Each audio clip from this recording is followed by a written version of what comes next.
Ngopo Kang kok nggawa bendho? Arep golek kambil mo. Golek kambil cengelmu mumpluk kuwi ora. Wis to. Ana rembug dirembug, ana perkara diperkara kok sajake sampean nesu karo aku. Truk. Ananku kaya ngene iki mergo kowe. Mergo kowe, Cah Edan. Mergo aku ngopo? Aku salah karo sampean apa nek aku salah aku njaluk ngapura. Salam wis ora iso tak wenehi pangapura. Salahmu wis gedhe banget karo aku, Truk. Kowe ora raine kakangmu, kowe ngrusak.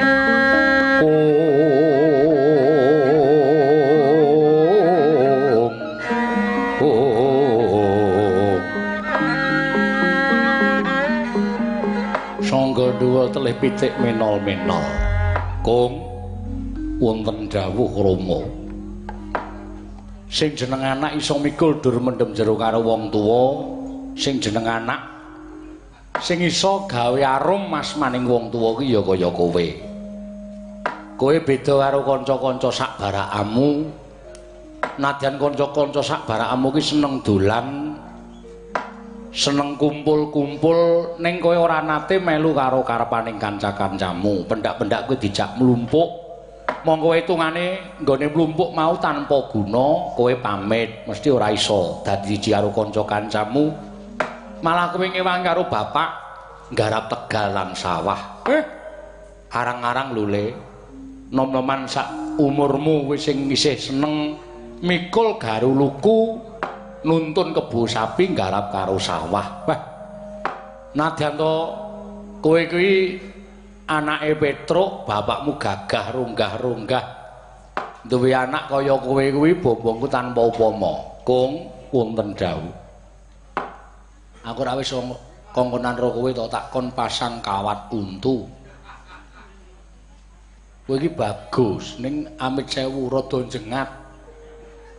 Inggih. Namung dereng wonten kalodhangan kemawon Rama. Tur dasaripun kula menika nampa menapa wontenipun menawi keparinging Gusti kados mekaten boten sisah dipun menapak-menapakaken. Jer menika sampun kanugrahane Hyang Maha Nasa. Gus, bagus. Ya ngono kuwi sing tak karepake. Kowe diparingi urip ping saderma nglakoni dadi wujud kaya ngapa wae kuwi kanugrahane Hyang Maha Nasa. Ora usah tiru kanca-kancamu sing maune untune nuwun sewu rada maju diwenehi kawat men demes. Wis to, tampan napa anane? Oke lho, Kung sing wis kolu kawate kanthi ora iso dijupuk meneh. Mergo kepengin miradati karo kodrating Hyang Maha Nasa. Mekaten Rama. Sawah dul desa wis tok garap. Sampun. Aku kongonan karo kowe tak kon nebar winih, tak kon nehi rabuk wis tok rabuk. Sampun Rama. Sawah wetan desa kula tanduri jagung. Wah, lah syukur. Ya arep jagung saiki rada murah ning ora apa-apa. Inggih. Terus sing kulon desa sampun kula tanduri tela Rama. Apik. Mburi omah kula tanduri tetean. Nggo ngembruki kowe apa piye? Kula damel pager supados sak mangke ketingal watesipun sitinipun Rama lan sitinipun tangga. Wah ya mathuk ya. Pancen ya saiki nek ora digawe ngono kuwi kadang kala ketoke tangga ning aten-atene ora apik ngono kuwi ya sok ngesuk-suk. Ya to, Kung? Inggih, kasinggihan mekaten. Namung dadosaken kagiat manah kula. Ngapa? King menapa Rama menika mboten nate ngajak sak pejagong kok dinten sak mangke Kanjeng Rama ngajak sak pejagong kalian kula. Aku ki ngimpi menapa? Monggo impen kuwi jarane piyai sepuh ana maknane, ana tegese. Lah kok karakane kanyono-nyono kok aku ngimpi kok untuku pothol. Wajanipun Rama pothol. Gragap aku ki tangi saka ngimpi, petunganku wis ora karo-karuan. Sapa iki? Mergo hitungane piyai sepuh nek ngimpi untune pitil utawa untune copot kuwi arep kelangan sanak kulawarga, arep kelangan sedulur. Lah kuwi aku dari kaget. Apa aku arep kelangan Kang Gareng apa anake Kang Gareng? Apa aku arep kelangan Bagong apa anake Bagong? Apa malah aku arep kelangan kulawargaku dhewe? Mula bab iki kowe tak jak rembugan. Menawi saking pamrayogi kula impen menika sampun ngantos dipun gagas, jernyatanipun impen menika namung kembangipun tiyang Nindra Rama. Ngimpiku bangun gagat rahina. Nalika aku mlilir ngancik krungu swarane ngadan subuh, kuwi nandhake nek impenku bakal ana nyatane. Ning ewa semono, Petruk ki dinitahake urip ana ing alam padang, wis kulina sabar, wis kulina nampa apa kang dadi kodrating Wang Mahanasa. Aku ikhlas. Nek pancen keparenging Gusti kanthi sasmita aku ngimpi kaya ngono, aku kudu kelangan sapa wae tak ikhlasake. Jeneng urip ning alam padang kuwi ming kari nglakoni apa kang dadi uripe sarta nglakoni marang kewajibane kong. Miat langning kalanggiwan aklar pandan moncar tinon ler kakonang surum sorote tahan padang kasur lan pacaring pun nameng kekono dasari mungso katiga dereng ngantos paripsame Mbah Wacana kasar ingkang prapta nenggih kelurahan Ala Gareng betek-betek akayo kaget Kelurahan Petruk kantong bolong wau long-long ing griya mangung kong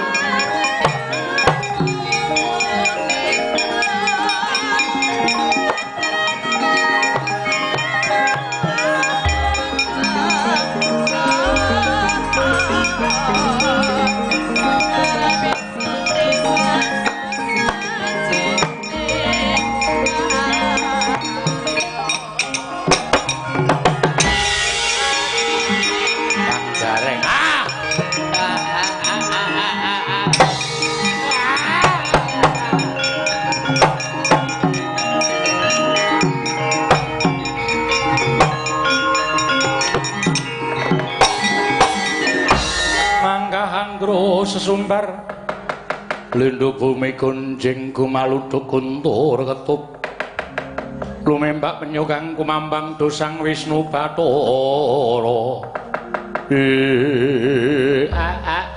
aku sing teka Kang Gareng kas ora sana tak kangkeng ngopo Kang kok nggawa bendho arep golek kambil mo golek kambil cengelmu mumpluk kuwi ora Gusti to. Ana rembug dirembug, ana perkara diperkara kok sajake sampean nesu karo aku. Truk. Ananku kaya ngene iki mergo kowe. Mergo kowe, Caidan. Mergo aku ngopo? Aku salah karo sampean apa nek aku salah aku njaluk ngapura. Salam wis ora iso tak wenehi pangapura. Salahmu wis gedhe banget karo aku, Truk. Kowe ora raine kakangmu, kowe ngrusak keluargaku. Lho, sik. Kok ngrusak keluarga iki perkarane apa? Aku tak takon karo sampean. Kuwi menungsa mburimu kuwi. Sapa? Lengkong. Duwe kacer radiator. Kong kowe tuku manuk anyar apa? Mboten, Rama. Kok mrene duwe kacer. Manuk kula menika cecak rawa. Lho iki piye jane nalare apa? Ngene, setan kowe ya. Ora mulang karo anakmu. Memper kelakuane anakmu kaya ngono. Turun sapa? Turun gerangane. Gerangane sapa? Ya kowe kuwi. Kosik to, iki no perkara Kang Gareng iki senengane ngono. Asprek. Cengengesan kowe ora. Iki serius. Ya wis tak kira nek gojek dengkulmu melocot. Kowe ngerti Nalawati? Anakmu kae. Tak kandhani ya, Truk. Nalawati meceng, Truk. Lho. Kang, apa? Nalawati kok iso kaya ngono kuwi sapa sing tumindak? Sing tumindak. Rere, maju rere platok ndasmu rene. Ora ngandani karo anakmu, ora ngandani karo bocahmu. Lho, hubungane apa karo Lengkong? Ana hubungane sing ngetengi ya anakmu kok. Sing ngetengi sapa? Sing ngetengi anakku. Nalawati tak tari sapa sing tumindak kaya ngono? Adi Lengkong. Anakku Lengkong iki. Iya,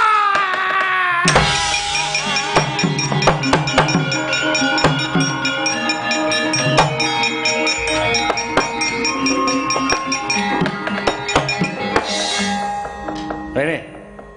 Oromo. Kula mboten tumindak menapa-menapa. Napa sing dingendikake Pak Digaring menika mboten leres. Ngrasa semaur sik. Aku sapa? Panjenengan tiyang sepuh kula. Aku bapakmu lho, Kong. Aku sing kula wentah kowe wit kuncung nganti gelung, wit capang nganti jerab, nganti wit jabang nganti celaprang. Niatku mung kepengin kowe iki nulato karo bapakmu tumindak sing apik, lagi wae mingkem nggonku nggelok nganu ngalembono karo kowe. Lah kok Kang Garing tekan kene ngandake. Nek kowe tumindak kaya ngono apa kok? Rama. Kula menika mboten nate tumindak menapa-menapa kalian Mbak Yunalawati. Lahir batin kula mboten tumindak napa-napa. Wis goroh. Goroh. Buktine ra percaya ning nggon aku. Anakku Nalawati wetenge mbledhok. Wetenge wis gedhi, wis 3 sasi luwih. Ora tanggung jawab. Mbok yo omong karo bapane, kon nglamar ning omahku ngono kok piye? Konjur meneng wae ora nyanyan ora. Nek pengen ki mbok jaluk det aku tak tukoke. Sampe nae wae ambayune dhewe disasak wae ora. Oh, tanpa petong ora. Sik Kang, sik apa aku melu mangkel kok. Iya, aku tak nyeneni anakku. Dadi kabeh sing dikandhake Pakmu mau bener. Mboten Rama. Jujur. Aku ora seneng di anak seneng goro karo wong tuwa. Mboten Rama. Ayo jujur. Kabedhau dada kula kapendheta manah kula mboten badhe wantun dara. Nek pancen kowe wani sumpah-sumpah, sumpah dipun sekseni kiblat papat segara gunung isining rina wengi. Kula mboten nate goro menawi ngantos kula tumindak awon lan Mbak Yunalawati mugi kapulunga jagat kula dinten menika kula ikhlas. Krungu dhewe Kang. Ora iso wong sumpah iki mandiya mudhar kabeh wong lanang. Wong sumpah ki apa wong sumpah kok njodo percaya ora. Dheweke iki iso wae lari saka kenyataan mergo ming perkara terus wani sumpah karo kowe. Lah iki aku ora apa ya terus jenenge. Aku ora trima pokoke kanjur sampe nae dhewe. Aku ora sudi nek kowe ora iso ngajar anakmu percuma. Percuma lek dadi adikku. Kong, unten dawuh. Ha ngene. Nek kowe tumindak tenan karo Mbak Yumu, bapakmu isin. Nek nganti perkara iki kawanguran tangga teparo, sanak kadang mitra kawruh, aku wirang. Nggih. Nek kowe pancen ora tumindak karo Mbak Yumu, aku menehi pangapura. Ning nek kowe tumindak karo Mbak Yumu, luwih becik kowe lunga saka papan kene. Lunga. Aku ora sudi nggonan menungso, luwih-luwih duwe anak sing pakartine kaya ngono. Rama kula mboten tumindak. Ning Pakdemu ngomongke nek Mbak Yumu Nalawati wis gerbini, wis pepek pojo, wis bobot nganti 3 sasi luwih. Kok kowe isih kumbi, kowe isih selak? Lunga. Nek kowe iso bali tekan Karang Tumaritis kene slamet ora nelan swiji apa tegese kowe ora tumindak. Nek kowe tekan kene ming kari jeneng tegese kowe tekan ning pati sumpahmu nemahi Kong.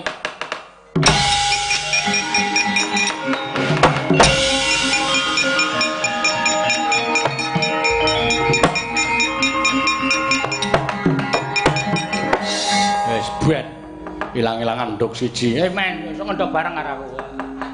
Rumangsane anggepe apa anak wedok siji tak domo-domo dadi mblenduk. Anakmu kewirangan, aku ya melu kewirangan reng. Iya, ben anakku minggat. Nek upama iso bali tekan omah kene kanthi slamet, tegese anakku ora tumindak apa-apa. Ning nek bali tekan kene ora slamet, tegese anakku tumindak culika karo anakmu. Ning sik anakmu meteng tenan apa piye? Ambok sumpah. Kowe ngomong gawe-gawe. Oh, ambok wani petel-petelan aku manut wis. Ayo dileki apa piye? Nek nganti anakmu ora meteng, aku ora ujar ora kaul, ora nyawang kowe dulurku tuwa. Ngejak apa tak wujuti? Oke, aku manut yo dileki yo.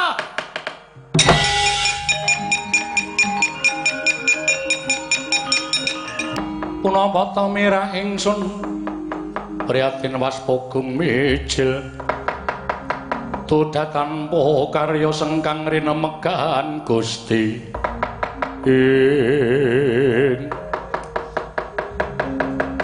sigra mintar saking Karang Tumaritis nenggih Sang Lengkung Kusumat Majemir kula Petro Kantong Bolong Eling-eling nadyan derajate ngaceplik, parandene gedhe dayaning Ki Lengkung. Sigra ana wong Sungkawa wonten ing marga tambuh sutaning galih. Paran marga ngarsa tinempuh. Mulat sang Kaneka putra Siga tumiyup saking Dirgantara. Aja sedih, Nger, aja sedih.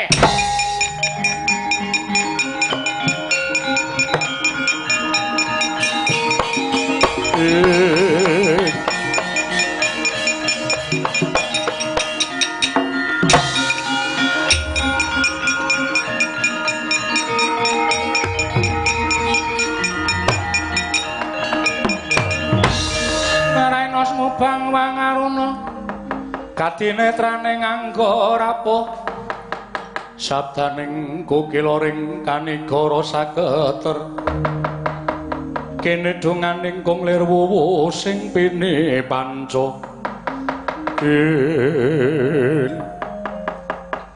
kulun kula ngaturaken sembah pangabekti kula kunjuk perkencong warudaya Pak Pong Bu bolong kali cedhe sapa sing gawe. Ya Nger lontompakan ya bombong binawaning cas ulut. Ora lihat pangestu lan mampanono ya kulup Lengkung Sumo kula pundhingga jimat. Wonten menapa dene paduka merpeki dhateng jasad kula. Iki ngene, kowe tak kandhani ya. Pancen sejatine pinesti kenodrat marang garising kepesthen. Lamun jodoh dhaup kita kuwi dudu sapa-sapa nanging pancen ya kuwi atmajane. Wong atuwa kita dhewe ya kuwi Sinala Garing ya kuwi Sinalawati. Iki pinesti dening kersane Hyang Mahamanon. Ya mung kepiye to carane supaya iso gathuk antaraning kita lan Nalawati mula dewa ingkang gawe lelakon. Ulun panen merpeki kelawan Sinalawati. Ulun seda wujude kaya dene wong Gerbini. Nanging sejatine Nalawati kuwi padharak utawa tenge ora isi apa-apa merga kuwi saka gawean ulun. Mekaten ulun ya. Lah Nalawati ulun wisik supaya ngaku yen to ingkang tumindak ora prayoga mau Lengkung. Iki dadi sarana kita ketemu karo Mbak Yumu. Nanging Ulun menapa saged sae kedadosanipun ing atasipun menika Mbak Yu kula. Saha kula kaliyan Mbak Yu kula menika mboten gadhahi raos tresna kesik ta tetembungan witing tresna jalaran saka kulina. Yen mengko nglirik ketemu nglirik tumibaning paningal mau tekan ana ing rasa wekasan dadi tresna kuwi ngono kuwi. Mula penyawange Mbak Yumu Nalawati tampanen nganggo penyawang netramu mengko rak tumiba ana ing ati dadi tresna. Mekaten Bu Ulun. Iya. Kanthi srana kita ulun balangake saka ing papan kene dhisik ana lakune ing Nalagaring apa Dene Petruk ngene prapta ning Wismani Nalagaring ana ing Bluluk tiba. Kita dadi sisihan Nalawati kang mangkono kita wis mesti bakal dadi jodoh dhaup ing Nalawati Nger. Lengkung aja mbok duwa mundhak kowe miradati kodrating Wang Mahanasa Nger.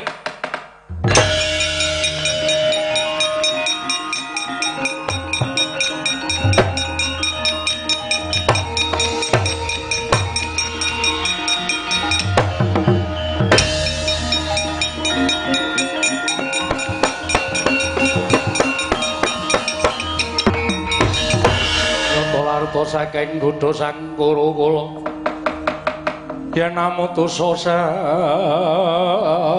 Sri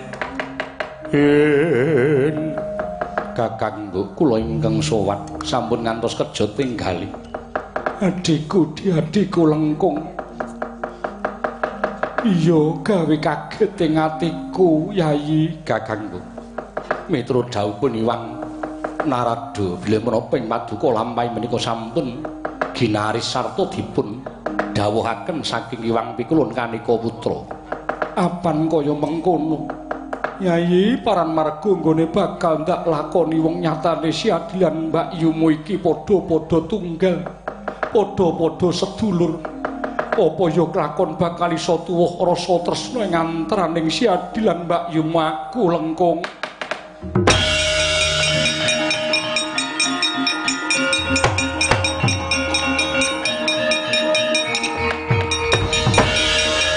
Mandi pengandikaning Hyang Pikulun Kaneka putra.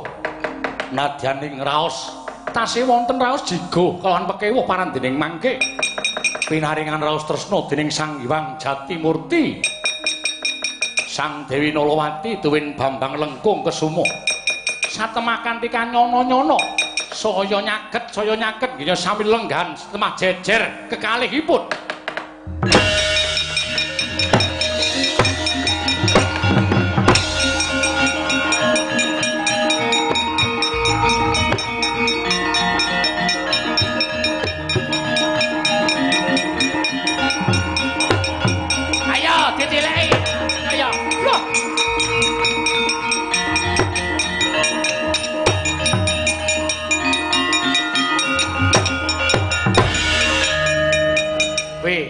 Apa kaya ngono kuwi?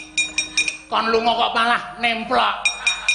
Lah kok kowe iki kok malah nang kene to, Kum? Rama. Nyuwun pangapunten. Apan pekaten lampaning kedah kula lampahi. Lah, saiki cetha.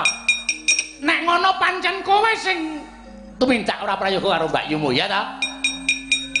Rama sampun dugani Adi Lengkung, wong nyatane mbiyen sing njaluk ya kula.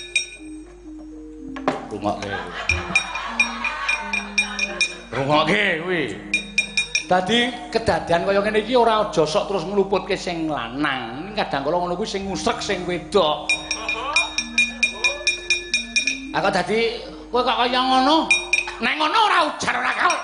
Pancen kowe sing kudu ndak nandang luput Nolawati dina iki aku ora bakal eman kelangan ndok siji. Nek kowe sing marai, kowe sing tak pateni. Nyuwun sewu Pakdi. Mboten namung Kakang Mbok Nolawati. Ning kula ugi ingkang ngoyak-oyak. Kurung ora gobokmu. Anakmu ngoyak-oyak. Tapi ngoso-oso mesti. Mesti nyetoti mesti. Ketok saiki ayo. Reng, apa? Tak pikir-pikir kok. Iki kaya lakon iki pancen digawe dewa to. Dewa sapa? Kedhitur sapa? Ora. Tegese dewa ning kayangan ngono kok ketoke wis jodokke anakmu karo anakku. Ketoke kok ya Tru. Ha iya. Iki rasah dienggo bengkerengan.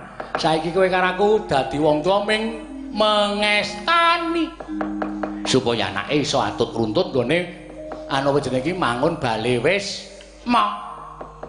Ning apa ora elek kedadiane, Tru? Sebab jarine wong tuwa nek rabi padha sedulur iki ora apik. Sing kandha sapa? Ora usah percaya kaya ngono kuwi. Nek pancen pirsani Gusti apa wong tuwa ki ngungkuli panguwasane Gusti apa? Iya ya. Ayo. Wis ngono wae. Saiki mung kare ngulem-ulemi. No, gandeng bocah loro wis padha mantep. Kowe mantep to, Kung? Mantep Kanjeng Rama. Nolawati ya wis mantep. Mantep. Saestu. Ah terus wetengmu kuwi menika estunipun damelanipun Iwang Narada ingkang paring dawuh lan nyebda kaliyan kula kados dene tiyang Gerbini. Lajeng kula dipun dawuh supados ngakoni menawi ingkang tumindak menika Lengkung. Wah, sing ngakon Narada to? Dewa Reng. Heeh, Dewa. Dewa Narada to? Inggih. Wah, bener kok, Tru. Iwang Mikro Narada sing dawuh. Mula kok telung sali kok isih cilik ya. Ah iya ora apa-apa. Ya wis berarti nek ngono iki wis pancen pinesti keparinging Gusti. Ha iya, mula aja sok emosi, aja sok nesunan, aja sok gampang apa jenenge iki murup pikirane. Ha iya. Saiki wis ketok nek pancen anak dhewe pancen kudu nglenggono anak loro kudu didhawuhake kabeh. Mula dadi wong aja sok kibir, ndak kejungkir. Urung. Kaya basiya wae teman-teman. Oh kibir ndak kejungkir. Ya iki mbok muga-muga ndara-ndara Pandhawa engko ya iso mbantu karo awake dhewe ya, Truk. Mestine ngono.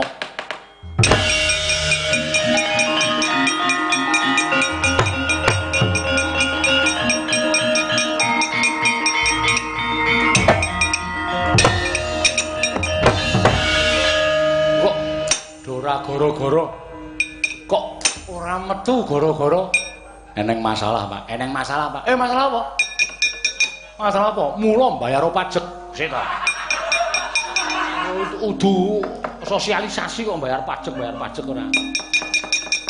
Anakku karo anake Petrus arep tak rabekke, Pak. Anakmu sapa? Nalawati. Anake Petruk Lengkung. Oh, wis padha senenge. Empun. Lah wis padha senenge ya wis ora apa.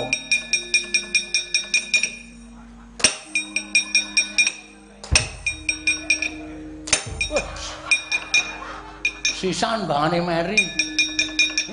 Bagong.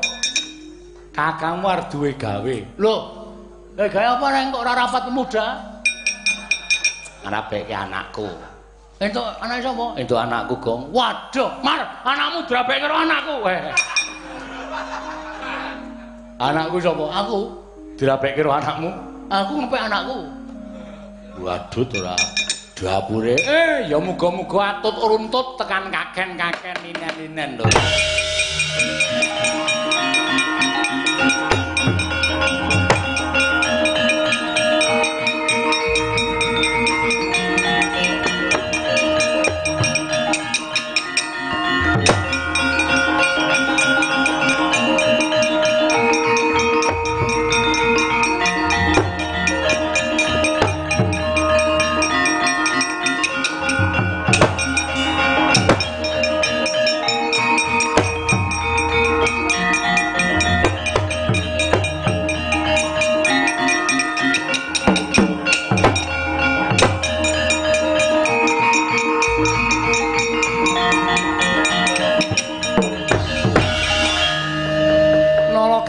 Sinuwun Ndarawati. Iya, Petruk dalem.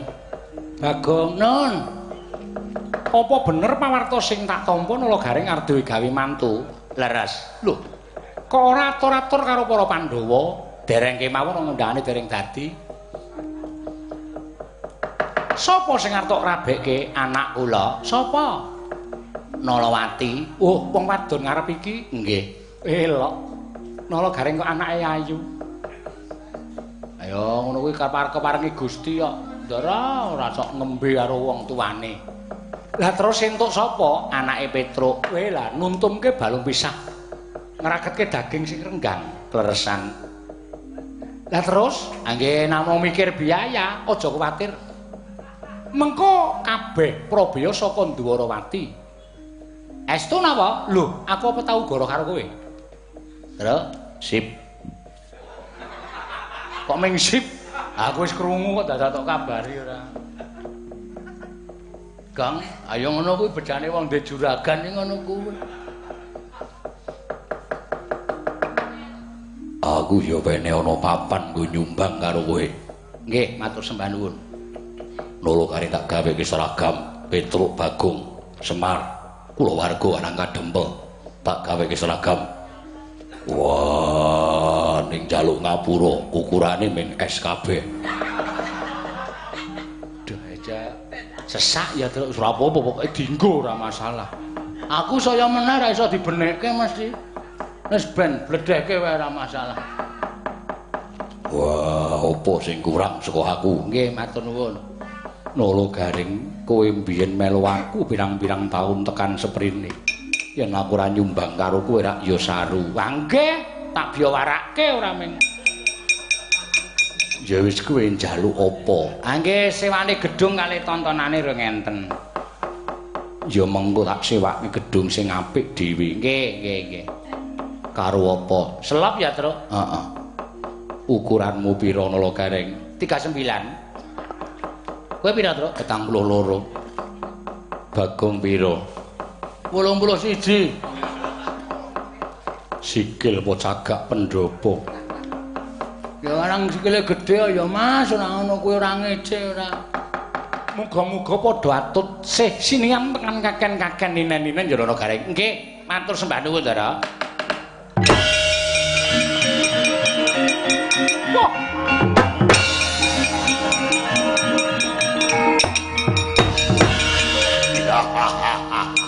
Wah, ayune ora jamak-jamak. Nalawati jejer karo nom-noman. Wangune wis arep didhawuhake. Upama tak jaluk sarana apik-apik, mesti ora bakal diwenehake. Aja padha alok kelangan. Hei!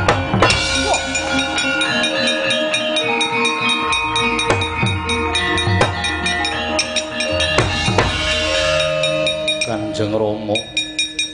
Kakang Mbok Ical. Kanjeng Rama kados pundi? Koming Kanjeng Kanjeng. Aku iki calon mantene lanang bojomu colong wong kok meneng wae iki tanggung jawabmu nendi Lengkung?